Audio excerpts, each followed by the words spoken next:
Hello friends, welcome to super coaching by text book. I am Sunpriya. दोस्तों, शेख हसीना जी बांग्लादेश के जो prime minister हैं वो भारत के दौरे पे हैं और इस समय भारत और बांग्लादेश के जो संबंध हैं वो काफी चर्चा में हैं। और इसमें भी सबसे चर्चित विषय जो है वो है दोनों कंट्रीज के बीच में तीस्ता रिवर के वाटर को लेके जो डिस्प्यूट है वो। आज के इस इशू में हम जानेंगे तीस्ता रिवर की ज्योग्राफी, आखिर क्यों तीस्ता रिवर भारत और बांग्लादेश के लिए मायने रखती है, तीस्ता रिवर को लेके दोनों कंट्रीज के बीच में जो डिस्प्यूट है वो अभी तक क्यों नहीं सॉल्व हो पाया, एंड साथ ही साथ में इस डिस्प्यूट को सॉल्व करना दोनों कंट्रीज के लिए क्यों जरूरी है, स्पेशली भारत के लिए।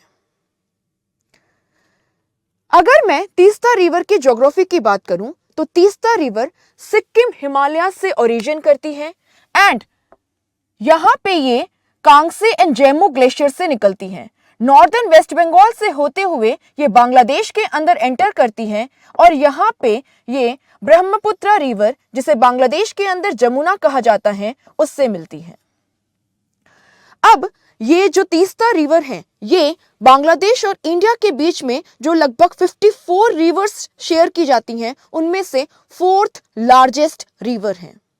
एंड जैसा कि मैंने आपको बताया, इसमें जो अपर राइपेरियन स्टेट है यानी जहां से पहले तीस्ता होकर गुजरती है वो भारत है, क्योंकि ये भारत की Sikkim and northern West Bengal से होकर गुजरती है। एंड जो लोअर राइपेरियन स्टेट है वो है बांग्लादेश। दोनों कंट्रीज के बीच में ये जो तीस्ता रिवर है ये काफी मायने रखती है। आखिर ऐसा क्यों? क्योंकि जैसा कि आप यहाँ पे देख सकते हैं ये लगभग 10 मिलियन पीपल जो हैं उन्हें सपोर्ट करती है एंड 14% ऑफ क्रॉप को दोनों कंट्रीज के अंदर। Irrigation and fishing point of view से तीस्ता रिवर जो है ये काफी इंपॉर्टेंट है। अब जब दोनों कंट्रीज के लिए ही तीस्ता रिवर जो है वो इंपॉर्टेंट है तो बांग्लादेश बनने के साथ ही 1971 से दोनों कंट्रीज जो हैं एक अग्रीमेंट साइन करने की कोशिश कर रही हैं कि तीस्ता जो रिवर है उसका वाटर कैसे शेयर किया जाए। ऐसे में 1983 के अंदर एक टेम्पररी एग्रीमेंट किया गया। बांग्लादेश जो है उसको कहा गया आप 36% वाटर यूज कीजिए, इंडिया 39% यूज करेगा और बाकी 25% अनएलोकेटेड रहेगा। मूविंग फास्ट फॉरवर्ड तो 2011 में फिर से एक टेम्पररी एग्रीमेंट किया जाने वाला था आगे के 15 साल के लिए, जहां पे भारत जो है उसको 42.5% ऑफ शेयर मिलने वाला था तीस्ता का, बांग्लादेश को 37.5 एंड रिमेनिंग 20% जो है वो ऑलमोस्ट नॉन एलोकेटेड था। लेकिन इसके ऊपर कोई अग्रीमेंट हो पाता उससे पहले ही वेस्ट बंगाल की जो चीफ मिनिस्टर है ममता बनर्जी जी, उन्होंने अपना अपोजिशन जताया। उन्होंने कहा क्लाइमेट चेंज के चलते जो ग्लेशियर्स हैं वो रिट्रीट कर रही हैं, उनका पानी पिघल रहा है एंड तीस्ता में हमारे पास कोई वाटर नहीं है कि हम बांग्लादेश के साथ में एक्स्ट्रा शेयर कर पाएं। अग्रीमेंट जो है वो साइन होते होते रह गया। मैं आपको बता दूं, भारत के अंदर वाटर जो है वो स्टेट लिस्ट के अंदर आता है। माना आर्टिकल्स हैं जहां पे जब इंटरनेशनल एग्रीमेंट्स की बात होती है तो सेंटर जो होता है इट हैज अपर हैंड, लेकिन इंडिया के जो फेडरल रिलेशंस हैं central government and state government के बीच में, उनको अच्छा बनाए रखने के लिए जनरली सेंट्रल गवर्नमेंट जो है वो इंटरनेशनल एग्रीमेंट्स में भी स्टेट गवर्नमेंट्स जो है उनका जो व्यू पॉइंट है उसे लेती है, उनके इंटरेस्ट जो है उसको भी ध्यान में रखती है, क्योंकि ये बहुत ज़रूरी है एक अच्छा संबंध बना रहे सेंटर और स्टेट गवर्नमेंट्स के बीच में, उसके लिए। यानी कि एग्रीमेंट होते होते रह गया। अब बात यह है कि आखिर डिस्प्यूट किन चीज़ों को लेके हुआ, ये अग्रीमेंट साइन क्यों नहीं हो पाया। मैं आपको बता दूं, तीस्ता रिवर जो है ये पेरेनियल रिवर है, यानी कि साल में पूरे साल बहती है, लेकिन ये जो रिवर है इसमें जो वाटर फ्लो है वो इरेगुलर है। कहने का मतलब ये है कि यहाँ पे मॉनसून के दौरान जून से लेकर सितंबर के महीने में मोस्ट ऑफ द जो वाटर फ्लो है वो होता है। बाकी के जो मंथ्स हैं 4 मंथ्स के अलावा इस टाइम पे इस रिवर का जो वाटर फ्लो है वो बहुत ही मिनिमल रहता है। साथ ही साथ में बांग्लादेश का कहना है कि ये जो लीन सीजन है, क्योंकि वो लोअर स्टेट है, तो उसको भी इक्वल शेयर दिया जाए। 4 महीने को छोड़ करके दिसंबर से लेकर के मई के महीने तक एटलीस्ट बांग्लादेश डिमांड कर रहा है कि तीस्ता रिवर का 50% वाटर जो है वो बांग्लादेश को दिया जाए, 50% इंडिया यूज कर ले। लेकिन ये हमारी स्टेट गवर्नमेंट जो है वेस्ट बंगाल की, उसको बिल्कुल भी मंजूर नहीं था और सेटलमेंट नहीं हो पाया। Irregular water flow and lean season को लेके दोनों कंट्रीज के बीच में जो डिस्प्यूट है, उसके अलावा एक और चीज है।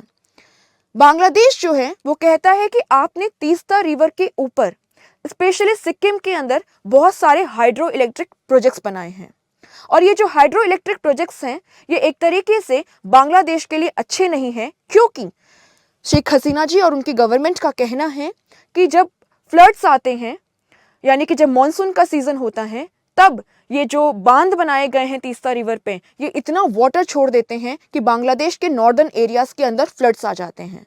और जब लीन सीजन होता है तो ये जो डैम्स बनाए गए हैं ये पूरे वाटर को स्टोर कर लेते हैं, एंड बांग्लादेश जो कि एक लोअर राइपेरियन स्टेट है, वहां पे पानी ही नहीं पहुंच पाता एंड ड्राउट लाइक सिचुएशन हो जाती है, सूखा पड़ जाता है। अब बात यह आती है कि आखिर ये जो तीस्ता वाटर डिस्प्यूट है ये क्यों जल्दी से जल्दी भारत और बांग्लादेश को सॉल्व कर लेना चाहिए, why it matters and why we should resolve it at the earliest. आगे बढ़ने से पहले मैं आपको एक ब्रीफ में इंफॉर्मेशन देना चाहूंगी जो आपके लिए बहुत इंपॉर्टेंट है।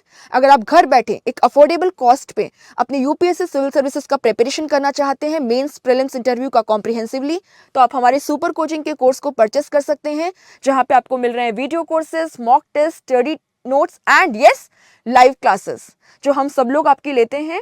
एंड यहाँ पे एक और जो चांस है आपके लिए वो ये है कि टीचर्स डे के ओकेजन पे एक स्पेशल सेल चल रही है, जहां पे आपको 35% ऑफ मिल रहा है एंड कूपन कोड यूज करने पे 20% एक्स्ट्रा ऑफ प्लस 3 मंथ्स की एक्स्ट्रा वैलिडिटी अगर आप हमारे 12 मंथ के पैकेज को खरीदते हैं। फीस आपकी 35,999 है, लेकिन अगर आप मेरा कूपन कोड यूज करते हैं SON20 तो आपको ये कोर्स केवल 18,719 एनुअली पड़ेगा। साल की फीस है आपकी ये, सो डू परचेस इट। बच्चों आगे बढ़ते हैं। मैं आपको बता रही थी कि इंडिया और बांग्लादेश को तीसरा डिस्प्यूट जो है वो जल्दी से जल्दी सेटल कर लेना चाहिए। आखिर क्यों? आप जानते हैं बांग्लादेश के साथ में इंडिया जो है वो 4096 किलोमीटर्स की लंबी बाउंड्री जो है वो शेयर करता है, स्पेशली नॉर्थ ईस्टर्न स्टेट्स के साथ भी। इसके साथ साथ में आप ये भी जानते हैं कि बांग्लादेश जो है वो इंडिया के साथ में historical ties, cultural ties, people to people ties जो है वो शेयर करता है। अब एक इतना लंबा बॉर्डर शेयर करने के साथ साथ में अगर हमें नॉर्थ ईस्टर्न एरियाज के अंदर जो उग्रवादी दल हैं, जो इंसर्जेंट्स हैं, उनको अगर कंट्रोल में रखना है और भारत की सिक्योरिटी का ध्यान रखना है, तो बहुत ज़रूरी है कि बांग्लादेश के अंदर एक फेवरेबल गवर्नमेंट हो जो इंडिया के इंटरेस्ट को प्रोटेक्ट करे, एंड साथ ही साथ में इंडिया की जो सिक्योरिटी इंटरेस्ट हैं उनको भी ध्यान में रखें। तो नॉर्थ ईस्ट की इंसर्जेंसी को कंट्रोल में रखने के लिए बांग्लादेश जो है वो इंडिया के लिए काफी हेल्पफुल है। इतना ही नहीं, बांग्लादेश के अंदर एक बड़ी संख्या में हिंदू माइनॉरिटी पॉपुलेशन है। इस हिंदू माइनॉरिटी पॉपुलेशन के इंटरेस्ट को प्रोटेक्ट करने के लिए भी हम चाहेंगे कि बांग्लादेश के अंदर एक ऐसी गवर्नमेंट हो जो कि सेक्युलर पॉलिसीज को फॉलो करे, जो कि शेख हसीना जी की गवर्नमेंट फॉलो कर रही है। इसके अलावा जैसा कि आप जानते हैं हमारे जो ये नेबरिंग स्टेट्स हैं छोटे छोटे से, इनका चाइना कार्ड प्ले करने की आदत है। एंड जब इंडिया और बांग्लादेश या इंडिया और किसी और साउथ एशियन कंट्री के बीच में डिस्प्यूट होता है तो जो हमारे रीजनल राइवल्स हैं जैसे कि चाइना, वो इन मामलों में इंटरफेयर करना शुरू कर देते हैं। एंड इन छोटी छोटी कंट्रीज को लोन्स दे के यहाँ पे इन्वेस्ट करके चाइना जो है वो अपना स्फीयर ऑफ इन्फ्लुएंस जो है वो बढ़ाना चाहता है, एंड भारत के जो इंटरेस्ट है उन्हें हर्ट करना चाहता है। तो हमें इस बात का भी ध्यान रखना होगा कि जो थर्ड कंट्रीज हैं उनको हमारे जो बायलैटरल रिलेशंस में टेंशन्स हैं उनमें इंटरफेयर करने का कोई मौका ना मिले, जो कि हमारे स्ट्रेटेजिक और सिक्योरिटी इंटरेस्ट के लिए एक खतरा बन सकता है। साथ ही में हम जहाँ पे इंडिया को साउथ एशिया, एशिया का लीडर बनाना चाहते हैं, इसे ग्लोबल पावर के रूप में देखना चाहते हैं, वहाँ पे इंडिया को neighbourhood first policy, Gujral doctrine को फॉलो करते हुए थोड़ा सा एक लार्ज हार्टेड स्टेप लेना होगा। बांग्लादेश के इंटरेस्ट को, जो हमारे वेस्ट बंगाल की पॉपुलेशन है उसके इंटरेस्ट से थोड़ा बैलेंस करना होगा, एंड एक ऐसे सेटलमेंट पे जल्दी से जल्दी पहुँचना होगा जहाँ पे दोनों ही कंट्रीज़ के जो रिलेशंस हैं उन्हें हम फर्दर इम्प्रूव कर पाएँ, एंड नेबरहुड के अंदर फ्रेंडली कंट्रीज का होना बहुत जरूरी है। Thank you so much. Hope आपको ये कंटेंट पसंद आया होगा। अगर आपको ऐसा ही इंफॉर्मेटिव कंटेंट और जानना है तो हमारे चैनल को सब्सक्राइब करके बेल आइकन प्रेस कर दीजिए। एंड यस, कमेंट सेक्शन में जरूर बताइएगा आपको ये वीडियो कैसा लगा। Do not forget to press the bell icon. Thank you so much.